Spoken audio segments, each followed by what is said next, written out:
All right, I'm gonna make this short because am I ashy? I don't know. Because I just watched the Guardians of the Galaxy Volume 3, and I'm gonna avoid spoilers. I think it's fairly easy to do here, because the story really doesn't matter that much, right? Like I don't know if this villain's gonna come back. I think with some other extenuating events that have happened with villains recently, and a pretty public show support for this villain in this movie, maybe he might show up again, but he seems to me to be a really good standalone Marvel movie villain, which there's not many of those, especially recently. Well, actually, the Marvel villains have been kind of better than the Marvel heroes recently. But anyway, it's a long stretch for these Marvel villains would just come from these standalone movies and then like blow, and then you'll never see them again. But this one's pretty good. I'm just going to kind of go down a few categories to kind of get some thoughts. The villain, like I said, pretty good. You'll note that he has some kind of similar aspirations to some other villains, since this like universal concept has kind of become permanent in this franchise. But I thought he was interested enough to make him a little bit different than some other guys that I think are pretty similar. The score, I can't say too much without kind of ruining the overtone. But with these Gunn movies, it's songs that mean something, I think, to Gunn. And I think this is no different. A lot of 90s, let me tell you right now, Letterboxd motherfuckers, if they don't like this movie, they'll at least like the score, because he gets so deep into really songs that are the progenitor of most current indie and alt rock fans or musicians. Their fans should appreciate that, I would think. The cinematography, I thought it was some really cool shots, which, at this point, I think a lot of Marvel movies overdo pretty interesting cinematography things, so it kind of becomes less interesting. But I thought it really was some cool shots in this. And I'm not a big, cinephile to the point where, like, I can tell you, like, color shading and the way that everything focuses in. I forgot what you call that, where like all angles point to like the center of the proverbial box, and the way that the director has, makes you draw focus and all that stuff. I'm not well versed in any of that content, so I can't provide it to you, but I thought it was some cool shots. And as far as the universe goes, I mean, there really wasn't too many like audacious rehashed CGI moments or world building moments either in this movie, because I'm pretty sure, like, if you've watched the Thor movie, that felt pretty similar world wise to like the last one that came out, Ant-Man 3, I think it is, Ant-Man 3. Like, basically these sets have looked pretty similar for a while, and it makes sense for like these overworked VFX houses that they've reused stuff. But I felt like for the most part, like, the backgrounds felt at least less similar to these recent Universal Marvel movies, which is good. Even if it wasn't much flashy and colorful and all that stuff, it was good that it wasn't like the recent movies, because that's all I could ask for. And then, just in general, this movie did not feel like the recent Marvel movies, which is all you could ask for. If I was going to compare it to any, I'd say it's the most similar to Doctor Strange, in that the director clearly like was able to put his own touch in things on things, and it felt like not just the Marvel method or the Disney Marvel method rehashed. And I thought Gunn got more freedom with this movie than even Raimi got with Multiverse of Madness. Like, this was a guy who was able. I think you can kind of go over this a little bit more with the Ringer podcast with Sean Fennessy and I forgot the woman's name, but basically they already talked about this talking point that I heard already. So it's like I'm just rehashing what they said. But Gunn got to stand on his own 2 feet. I'm still not sure if he did anything that was actually fucked up legally in the case that basically got him kicked out. I think it was like sexual harassment or something like that, if I recall correctly. And I don't want to get into that because obviously I don't know the details of it. But it's clear that, and I remember this distinctly, like Bautista said he wasn't going to be a part of this if Gunn didn't come back, and I'm pretty sure others said that as well. So no matter what happened, Gunn won in the end, and with that autonomy that was afforded by his co-workers, he got to make his movie. This is going to be his last movie, and Marvel definitely, even though they didn't know it 3 or 4 years ago whenever they started filming this shit, they didn't know that they were going to need a banger, but they needed a banger, and they got it here. This is by far, out of the ones I've watched at least, the best Marvel movie post Endgame, which it's almost like the fucking finding the heavyweight champion in WWE right now. Like, you're just looking for somebody to just save basically the franchise from its own decisions. Like, I don't think WWE's made as many mistakes in champions as Marvel has made in films recently, but the point being, like, you just needed somebody to pretty much restore order a little bit. And while this does not mean that Phase 5 will be a massive success, it definitely means that we at least have a winner on the board, which I liked Multiverse of Madness. Actually, what the fuck? I forgot.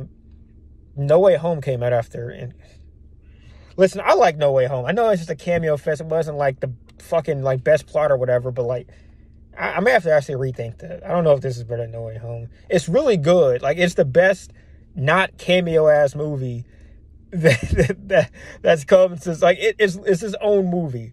What makes Spider-Man fucking No Way Home so good is that it's fucking 20 years of Spider-Man, and I don't know, dude. Outside of Spider-Man, it's definitely the best one. Like, outside of that one, I like Multiverse of Madness, but it's at least 1 to 2 points higher than that one. And everything else I've watched is fucking light years better.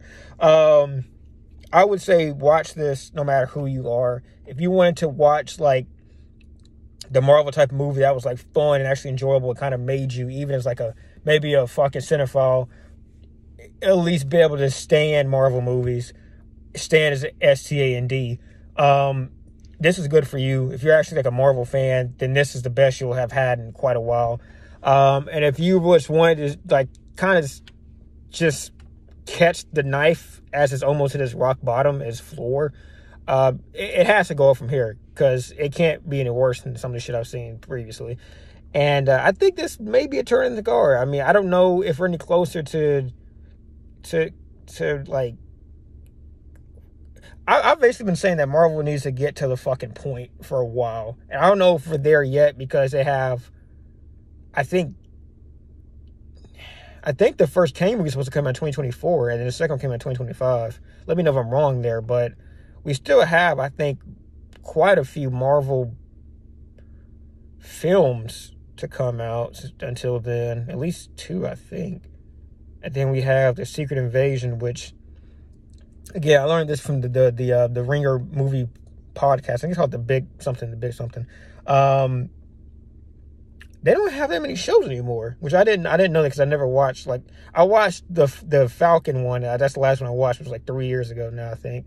I never watched anyone since then, but apparently they just stopped making the TV shows, which is probably the right thing to do, but at the same time, it's like kind of an adverse reaction. Because, like, what they need to do was just space out the TV shows, not just, like, make 8 in 2-3 years and then not make any more for 5 years, which that's not what they, like, I think the last one came out in 2020, well, The Secret Invasion, but I think the last one was She-Hulk, which came out, I want to say, at the very end of last year, kind of like September, October-ish. So they would have made that. I think Secret Invasion comes out, I think, sometime this summer. So they would have, it definitely slowed to a crawl in terms of the productions. And then if they don't have any more on the docket for, like, presumably, maybe to the end of the Kang movies, which that might be a little bit too lofty, but let's just say I'm having for 2023 and 2024 as Secret Invasion. That's like 2 years of just nothing from, like, the Disney Plus side of things, which would feel a little bit weird, I think, but I don't know. I mean, if it results in better movies, which I would hope it would, I would be fine with it. I mean, I really would, because the movies are what keeps this shit going. Like, the TV shows would be immaculate, but they don't. That's not what's keeping this franchise going. They're not Star Wars, where there's so much universe that there's so much universe people want to see that you can just make the TV shows forever and you'll be fine there. I think at this point, Lucasfilm and Disney could just make blockbuster TV shows for Star Wars and it would be a massive success. I haven't watched any since like The Mandalorian, the previous season, the one before this one that just came out, which I think was like 2 years ago now. But they could keep on making those forever. I mean, they really could. Marvel needs some movies to kind of open the door for them to allow TV shows to happen. In my opinion, I just think from what I've seen to this point, the movies kind of open up the door. So I would hope that they continue doing well with the movies. I don't want Marvel to fail. Like, Marvel they open doors so much nerdy shit to become mainstream. And I know that nerdy shit existed before Marvel, but like, I think they've allowed nerdy shit to be palatable in a way that has not happened before. So it is good in some ways that Marvel succeeds, even though the type of movie that Marvel makes is not the same type of movie as, say, Everything Everywhere All at Once or Scott Pilgrim or any of these other cult campy classics that have come out in the last 10, 12 years. But still, nerdy shit is nerdy shit, and we need more nerdy shit. So that's it for me. 11 minutes, probably a little bit too long, but I enjoyed this movie. Go into it with open expectations. Don't go into it expecting to hate it, which I didn't, because I was like, it's Gunn. It's Guardians of the Galaxy. If there's any franchise that's going to work, it's got to be this one. I would trust this one over almost any other one at this point, except maybe Fantastic Four. But, you know, speaking of guys who are supposed to step the next 10 years, I'm not going to go deep into it because I don't want to set any expectations, but I thought if this is going to be your intro, which it seems to pretty much be your intro for Warlock, I didn't think it was a bad one. I actually thought it was sometimes fun, honestly. I would expect whatever, like, Silver Surfer's intro. I don't know why, but I would expect this to be pretty similar to how they introduced Silver Surfer.